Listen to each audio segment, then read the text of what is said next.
Comité olympique international a simultanément élu la ville d'accueil des Jeux des 33e Olympiades et la ville qui accueillera les Olympiades 34 en 2028. Paris en 1924, Los Angeles en 2028.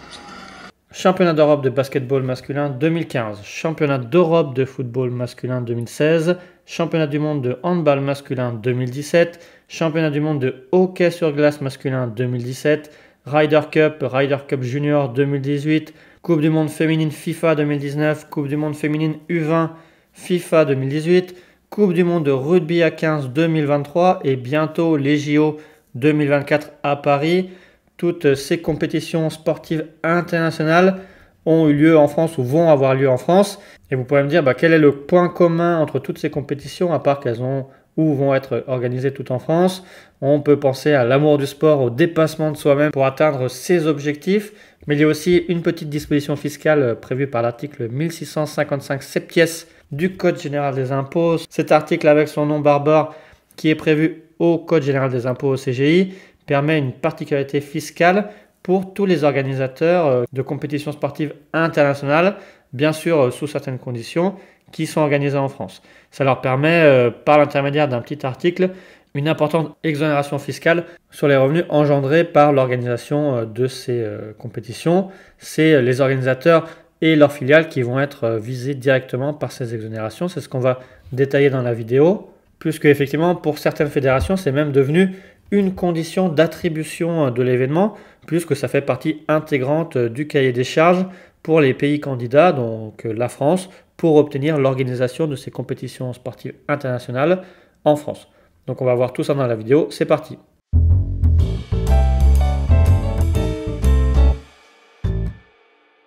Alors bien sûr, avant de commencer, abonnez-vous à notre chaîne YouTube, likez, partagez au plus grand nombre pour qu'on puisse développer le plus rapidement possible notre chaîne et vous apporter de plus en plus de contenu gratuit en matière de fiscalité. Aujourd'hui, on va revenir sur ce fameux article 1655 septies qui a permis la possibilité d'exonération fiscale lors de l'organisation d'événements sportifs internationaux qui ont été attribués à la France avant la fin de l'année 2017. En effet, c'est une mesure qui a été mise en place dès 2014 et qui vise la possibilité de mettre en place un régime fiscal favorable pour les organismes chargés de l'organisation des compétitions sportives internationales en France, pour qu'ils puissent être exonérés de la plupart des impôts en France sur les revenus générés par ces compétitions. Alors c'est un régime qui était prévu initialement pour une durée indéfinie, mais par amendement, il y a quand même eu une limitation aux seules compétitions qui étaient attribuées à la France avant le 31 décembre 2017, ce qui permettra également aux organisateurs des Jeux Olympiques 2024 d'être exonérés d'impôts.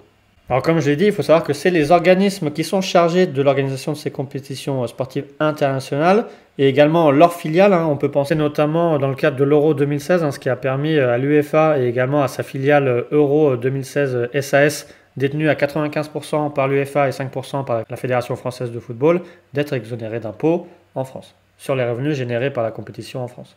Il faut savoir que dans ce cadre, en fait, c'est quand même limité puisque ces organisateurs et ces filiales seront exonérés à raison des bénéfices qui vont être réalisés en France. C'est sur les revenus de source française, versés ou perçus lorsqu'ils sont directement liés à l'organisation de la compétition en cause, au titre des impôts, impôts sur les sociétés, impôts sur le revenu au titre des bénéfices industriels et commerciaux. On a également sur les retenues à la source sur les produits distribués aux non-résidents ou payés dans un état non coopératif. Donc là, on est à l'article 119 bis du CGI. On a également les revenus qui font l'objet d'une retenue à la source en application du 182B du CGI. C'est sur les retenues à la source sur les produits tirés de la propriété industrielle ou commerciale et également sur les droits assimilés et sur les sommes payées en rémunération de prestations de toute nature fournies ou utilisées en France. Et également, en plus de ces exonérations de retenue à la source et d'impôts sur les bénéfices et de revenus commerciaux, on a également une exonération sur toutes les taxes et participation sur les salaires, donc taxes sur les salaires, taxes d'apprentissage, contributions supplémentaires à l'apprentissage, participation formation continue, etc. Au titre des rémunérations qui sont versées aux salariés qui ont des fonctions exercées directement liées à l'organisation de la compétition.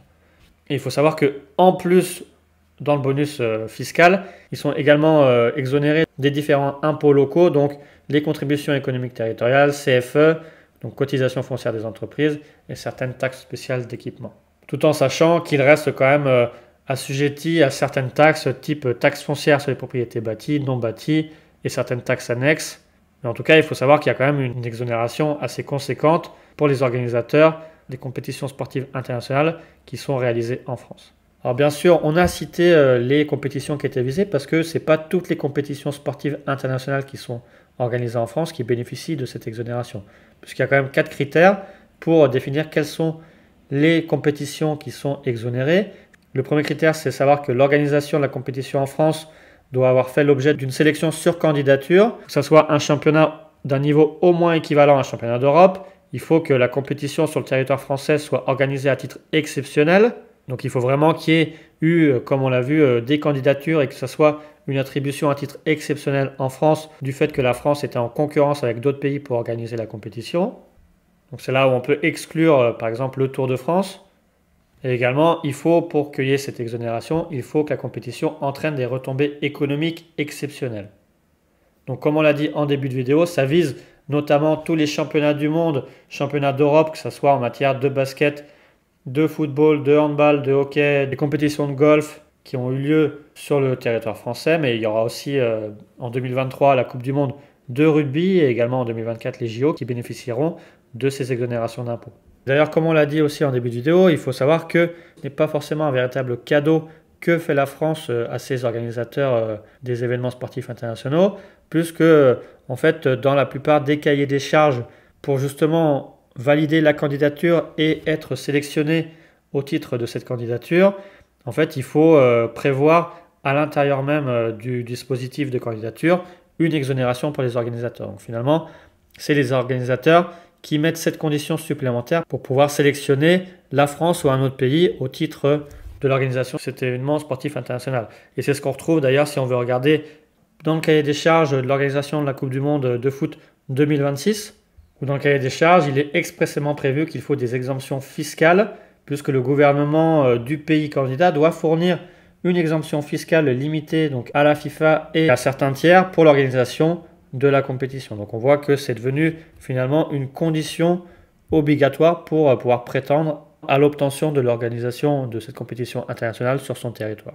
Donc voilà, avant le début des JO, on voulait faire le point un petit peu sur cette fiscalité des grandes compétitions internationales, voir un petit peu qui était imposé, pour avoir une vision un peu plus claire des enjeux en matière fiscale sur l'organisation de ces grandes compétitions internationales. Si vous avez d'autres questions ou commentaires, n'hésitez pas à nous les laisser justement en commentaire sur la vidéo pour qu'on puisse échanger avec vous et à liker et partager la vidéo pour qu'on puisse vous apporter de plus en plus d'informations en matière fiscale.